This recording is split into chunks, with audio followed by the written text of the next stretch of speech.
Back for another week of the Coaches Show with head coach Shelley Klaes-Bawcombe. And Coach, championship season has arrived for you and the JMU women's lacrosse team. You have to be getting excited for this time of the year, and you guys have had a lot of success. So, just talk about going through the motions of championship season. Well, I think every year's different, and, that's the really cool and exciting thing about this job. Is that you have to be able to evolve with the group that you're working with. And this group that I'm working with in 2016 continues to prove and show that they can get better and better every single time they step out there, which is really exciting for us at this time of the year. A lot of times you feel like you've maybe hit your plateau or there's not really much more room for growth. But this team really shows that they're willing to listen, they're willing to make adaptations in their style, in their play, in the way that they come together every single day that they step out there. And it's been really fun for us as a coaching staff to be able to work with a group that is willing to be that flexible. So I'm really excited to see what is ahead of us. Friday's a big deal, to draw Drexel at Drexel.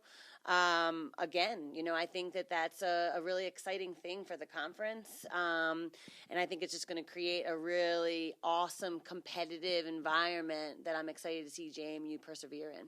This is the second straight year JMU has had to play a true road game as a higher seed in the semifinal. And last year was a tough one at Delaware. You guys were able to win that game on your way to winning a CAA championship. I mean, I guess, do you just kind of treat it like just another road game for you guys, since there's going to be a competitive advantage with Drexel playing at home as opposed to just two teams that might go to a place once every other year? Yeah, I think that you tweak things however you need to tweak them to make them work for your program, right? That's ultimately what our job is, to try to control uncontrollables.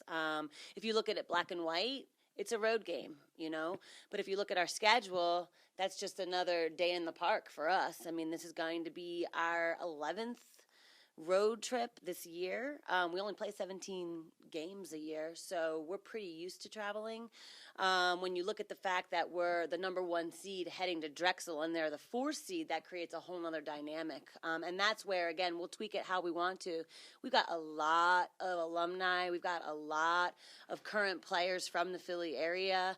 We're really excited to be heading into a part of the country that just breathes JMU pride.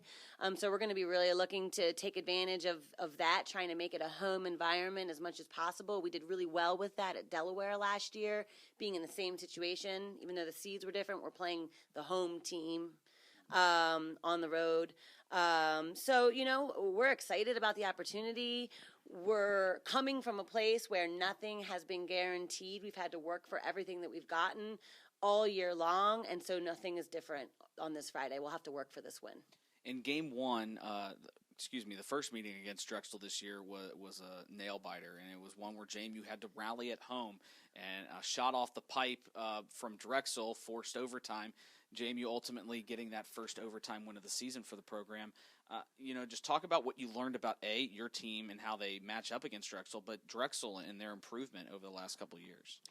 Yeah, I just think that that's typical for CAA play, taking one game at a time, respecting your opponent, and expecting the best version of that opponent when you see them. And I don't think we did a good job of that in that game on Friday night a month ago.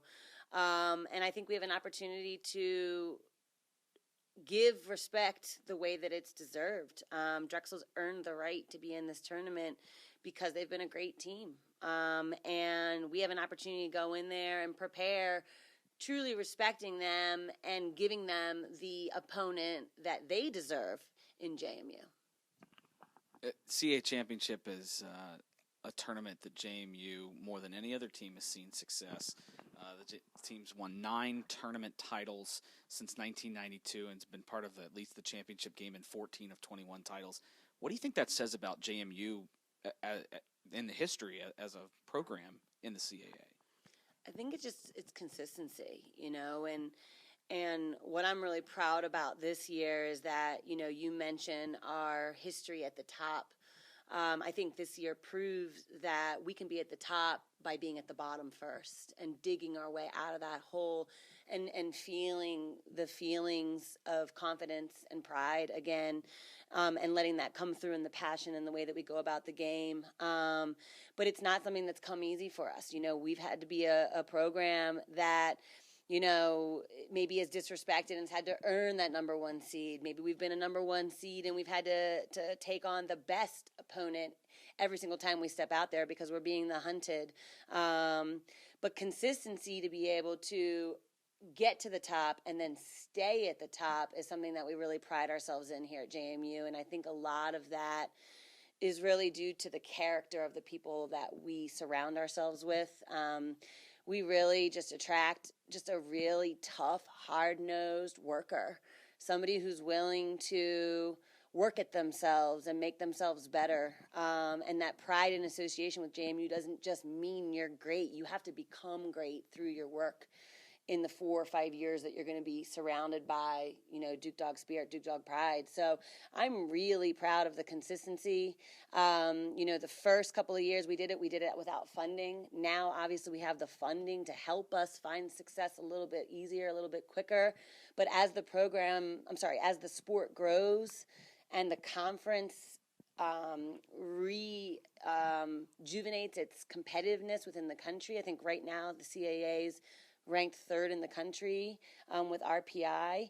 It's really exciting, not only for JMU, but for the CAA, that we have this kind of tradition of success within the sport of lacrosse. You mentioned kind of starting from the bottom, and you can really say that really for this season because at the end of non-conference season, your team was 4-7. I think we were one of 2 teams in the league that didn't have a winning record in non-conference, and a lot of that has to do with the difficulty of our schedule, having the 11th toughest in the country. How far has this team come since that Maryland game? Since a 12-goal loss, and now you've won 5 out of 6. How far have they come in the past month? Well, it's night and day. The Drexel win that we were alluding to earlier was really the first win this program had coming back from being behind. And this was the first win that we had that really, I think, spoke to the team and gave them that confidence that they need to be able to maybe have an expectation to finish plays late in the game when the game is on the line. So it really, the original question, how are we a different team from then till now? Maryland was only a weekend prior to the Drexel game, and we're 100% a completely different team because the team has been willing to work at themselves and really take an honest look about what's going well and what's not going well, and a willingness to make a change. So, I would say that we're a completely different team. We're hungry.